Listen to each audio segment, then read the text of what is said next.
রাতে লবঙ্গ ভিজিয়ে সকালে পানি খেলে 10টি রোগ ভালো হয়ে যায়। মনে রাখবেন, এই লবঙ্গ এমন একটা উপাদান যেটা খেলে কোনো সাইড এফেক্ট নাই, শুধু আপনার উপকারী হবে। এবং এটার ভিতরে ভিটামিন সি আছে, এটার ভিতরে অ্যান্টিঅক্সিডেন্ট আছে। আল্লাহ পাক রব্বুল আলামিন আমাদের জন্য কত কিছু তৈরি করেছেন, কোনো কিছু অনর্থক সৃষ্টি করেন। আল্লাহ তাআলা নিজে বলে দিয়েছেন সূরা আলে ইমরানের 191 নম্বর আয়াত, 4 নম্বর পারার 11 নম্বর পৃষ্ঠার একেবারে 11 নম্বর লাইনে আল্লাহ পাক রব্বুল আলামিন জানিয়ে দিয়েছেন, রব্বানা মা খালাকতা হাযা বাতিলা সুবহানাকা ফাকিনা আযাবান নার।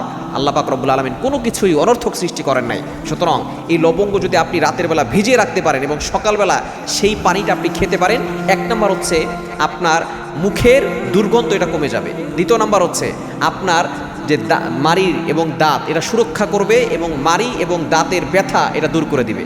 3 নম্বর হচ্ছে আপনার গলা ব্যথা দূর করবে। 4 নম্বর হচ্ছে আপনার সর্দি কাশি কমিয়ে দিবে। 5 নম্বর হচ্ছে আপনার গ্যাস কমিয়ে দিবে। 6 নম্বর হচ্ছে আপনার হজম শক্তি বৃদ্ধি করবে।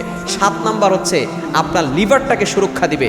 এবং 8 নম্বর হচ্ছে যে এটা আপনার ডায়াবেটিসকে নিয়ন্ত্রণ করবে। এবং 9 নম্বর হচ্ছে এটা কৃমি দূর করবে। এবং 10 নম্বর হচ্ছে আপনার রোগ প্রতিরোধ ক্ষমতা বাড়িয়ে দিবে। দেখুন, একটা লবঙ্গ এটার ভিতরে কত উপকার রয়েছে। আপনি বড় বড় রোগ থেকে বাঁচতে পারবেন। বর্তমানে লিভারের সমস্যা অনেকেরই কিন্তু হচ্ছে। এই লিভারের সমস্যা থেকে বাঁচতে আপনি লবঙ্গ খেতে পারেন। এবং একটা লবঙ্গ আপনি মুখের ভিতরে রেখে দিতে পারেন, এটার ভিতরে আপনার গলা ব্যথা ভালো হয়ে যাবে, আপনার সর্দি কাশি ভালো হয়ে যাবে। শুধু তাই নয়, আপনার মুখের দুর্গন্ধ দূর হয়ে যাবে। এবং আমাদের পেটের ভিতরে অনেকে কৃমি আছে, আপনি যদি এটা খেতে পারেন, এটার মাধ্যমে আপনার কৃমিও দূর হয়ে যাবে। সুতরাং এই যে আপনি লবঙ্গটা আপনার মুখে রাখবেন এবং রাতের বেলা ভিজিয়ে আপনি সেটা সকালবেলা পানি খাবেন, দেখবেন আপনার রোগ প্রতিরোধ ক্ষমতা বেড়ে যাবে এবং আপনি সুস্থ থাকতে পারবেন, ভালো থাকতে পারবেন ইনশাআল্লাহ।